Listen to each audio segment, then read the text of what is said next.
The greatest threat to our planet is the belief that someone else will save it. Robert Swan. Tara and Charu Chachi have decided to go for a walk in a park. Charu Chachi, it feels so refreshing to walk in this park. Even Polly seems to be feeling so elated. Just listen to him whistling merrily. Yes, the reason is this park has been so well designed. It offers an ideal environment with all the greenery around. The butterfly garden in one corner and the pollinator garden, which has nectar producing flowers in that other corner. And that beautiful lotus pond, I can even see all kinds of fish swimming inside. And look at Polly teasing those dragonflies. Polly, those dragonflies are trying to lay eggs in the water. Don't chase them. Dragonflies lay eggs in water? That means their larvae will hatch underwater? Yes, the larvae live inside the water for 2 to 3 years before they finally emerge as adult dragonflies. They feed on tadpoles and small fish. And look, Charu Chachi, that bird is walking on the floating lotus pond. Isn't that amazing? That bird is a jacana. Although it is quite big, it can manage to walk on the lotus leaves because it has very big feet. Its weight gets distributed on its huge feet. So, Charu Chachi, this lotus pond is an ecosystem by itself. There is so much happening around it and in it. Bilkul sahi, Tara. The pond is an aquatic ecosystem offering a habitat within it and also above it. In fact, we could consider this park as a man-made environment that contains several microhabitats within it. Can you point out the other microhabitats besides the pond here? Oh, yes, the butterfly garden is another man-made environment which has a whole bed of host plants. I can see curry patta, lemon plants, rui for the caterpillars to feed on and nectar plants, lantana, nirgudi, periwinkle for the butterflies to feed on. And some birds too are drawn to the host plants to feed on the caterpillars. And in the pollinator garden on the other side, there are so many colorful flowers that also produce pollen and nectar to attract pollinators like bees. I can even see a beehive on that mango tree to which they are all flying to deposit the nectar where the other worker bees will convert it into honey. Shabash! And did you notice that the mango tree is also a microhabitat? Yes, there is a squirrel calling from its nest, and a crow guarding her nest of chicks, and several parakeets feeding on the tiny mangoes that have grown on it. Even Polly has flown there to share their feast. And look at that lizard! It just shot out its long tongue and caught a fly to feed on. And the crow is trying to catch the lizard. So every tree forms a natural ecosystem with different creatures living in it. Now, you tell me, Tara, why do you find it so refreshing to walk in this park? What makes this environment so special? Not only does the park offer us such delightful sights as butterflies, birds, and greenery, but the air here is pure because of all the plants giving off oxygen. The trees even act as sound barriers, shielding us from the loud cacophony of the traffic on the road outside. They offer us shade, and even though it is summer, I could feel it be much cooler on the entering this park. The park is a special man-made ecosystem for our recreation. But there are many natural ecosystems too, like forests and grasslands that also ensure our air is pure. Ecosystems, whether tiny or massive, are found everywhere on our planet. Even the wasteland next to a motorway is an ecosystem of sorts. Charu Chachi, I would love to explore another natural habitat, like the seashore with you. You make it all so interesting and explain everything so well.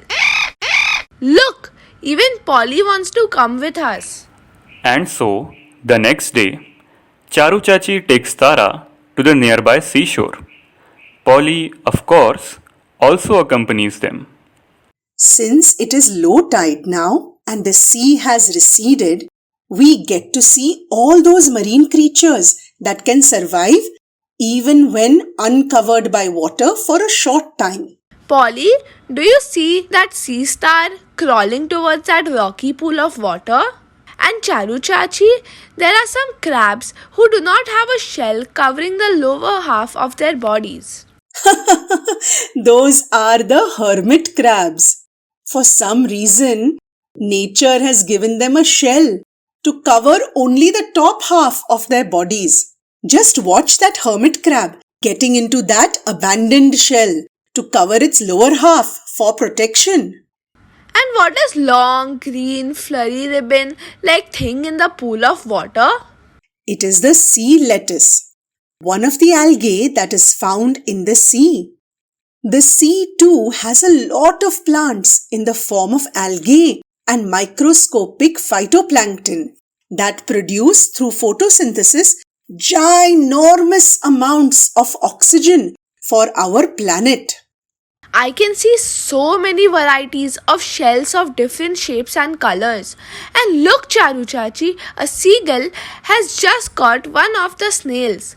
It is probably its beak into the shell to eat up the flesh. Poor snail. The snail is one of the foods that seagulls relish. Nature has provided for every creature. Each creature is part of a food chain. The food chain always begins with plants, which are the producers, using the sun's energy to produce their own food. The plants are eaten by herbivores, which are the primary consumers. Here, in this low tide zone, the algae would be eaten by certain fish and snails, right? Bilkul sahi. The snails could be eaten by carnivores, the secondary consumers, like the sea stars, or they could even be eaten by seagulls. Tara picks up a stick and draws in the wet sand the food chain that Charu Chachi just explained. So, you see, an ecosystem like this low tide zone has several components, abiotic or non-living components, as well as biotic or living components.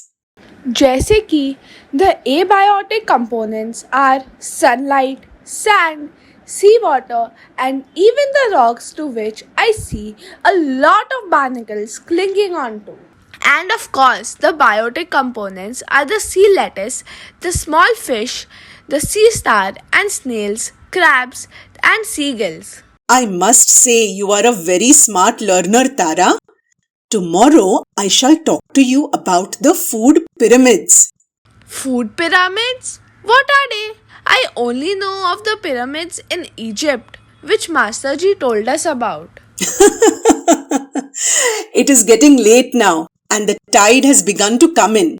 We better return before the sun sets and it gets dark. I will explain it all tomorrow. The next morning, You were going to tell me about the food pyramid, na? I just couldn't wait for you to continue your explanation. It seems so interesting. So, Tara, you have come to meet me very early today. You are the most enthusiastic learner I have ever come across. In all my years of teaching before I retired, I have never come across such an interested student. An energy or food pyramid is another way of showing a food chain. So, are the primary producers the plants at the bottom of the pyramid receiving energy from the sun? Bilkul theek. Each step or level of the pyramid represents a different trophic level. So why does each trophic level become smaller? Where does the energy go? Each step up, the pyramid gets smaller because not all the energy can be consumed by the organisms at the next higher step in the food chain. Some of the food consumed by them at one level gets excreted as waste, and some energy is converted to heat. At each next higher step of the pyramid, roughly 10% of the energy is lost. You heard that, Polly? He's busy eating the bear on the tree. The tree produced it from some of the food stored in it. The food was produced by absorbing the sun's energy, and now he has pooped, wasting some of that energy. Charu Chachi, yesterday you showed me the marine ecosystem during low tide. What about the kind of ecosystem inside the ocean itself? The watery world is most fascinating. There are different zones as you go deeper and deeper, with each zone having its own special food chain and its own environment. First of all, up to a depth of 700 feet is the sunlight zone. At this depth, the water is warmest.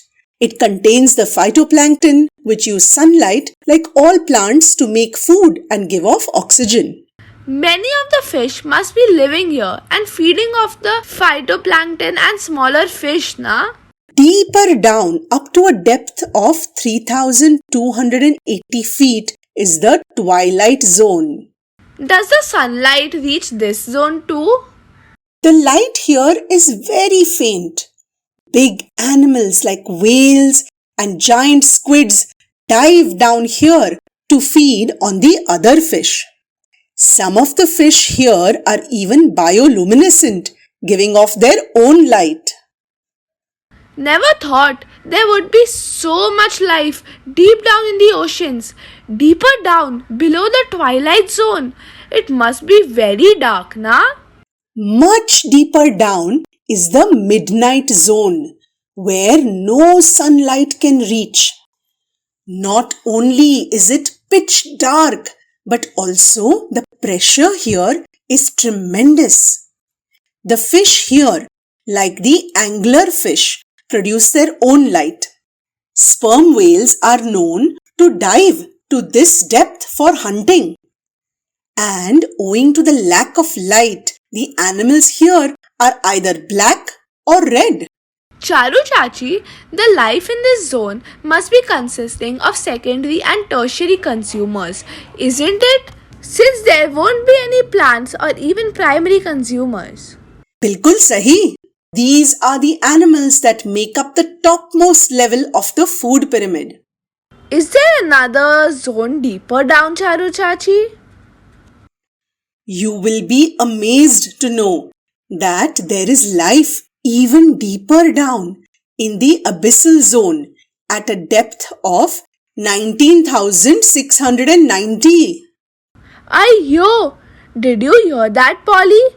How do they withstand so much pressure at such a depth? Of course, there is very scant life here, like the basket sea stars and tiny squids. Charu Chachi, this is even more amazing than a movie.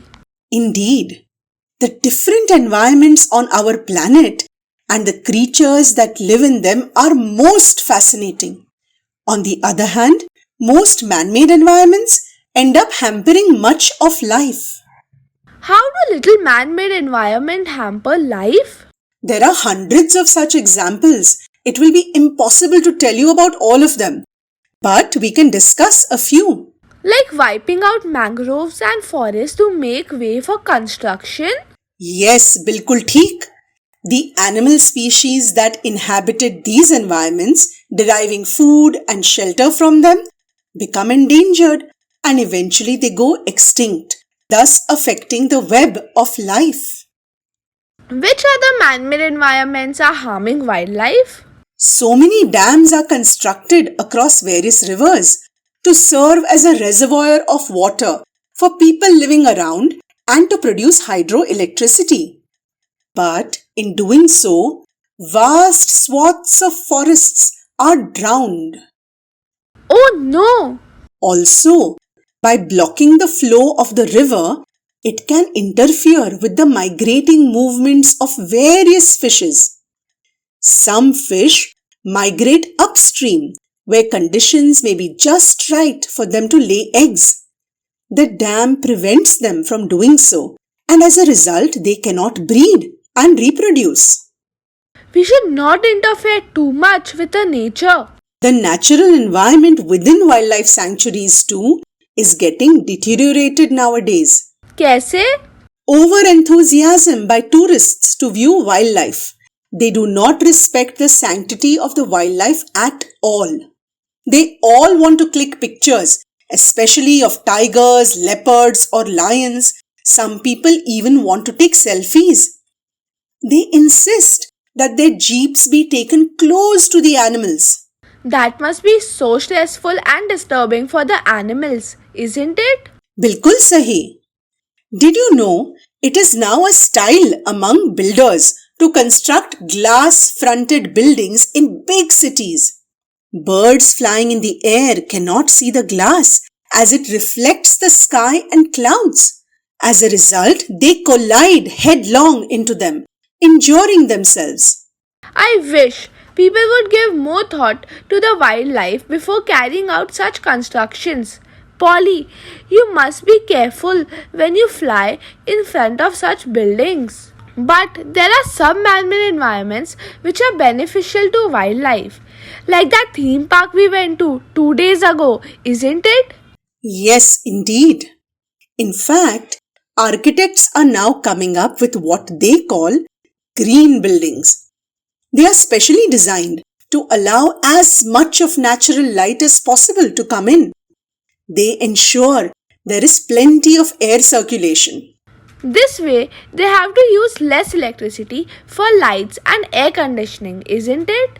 Also, they recycle their wastewater after suitably treating it and reuse it for washing and watering plants. What's more, some of these buildings are a feast to the eyes as they have vertical gardens growing on their walls. Aiyo! They must be looking so much better than those glass-fronted buildings. Arey haan, I just remembered. Here is a book of laws established to protect our environment which you should know about. Tara goes through all the laws meticulously.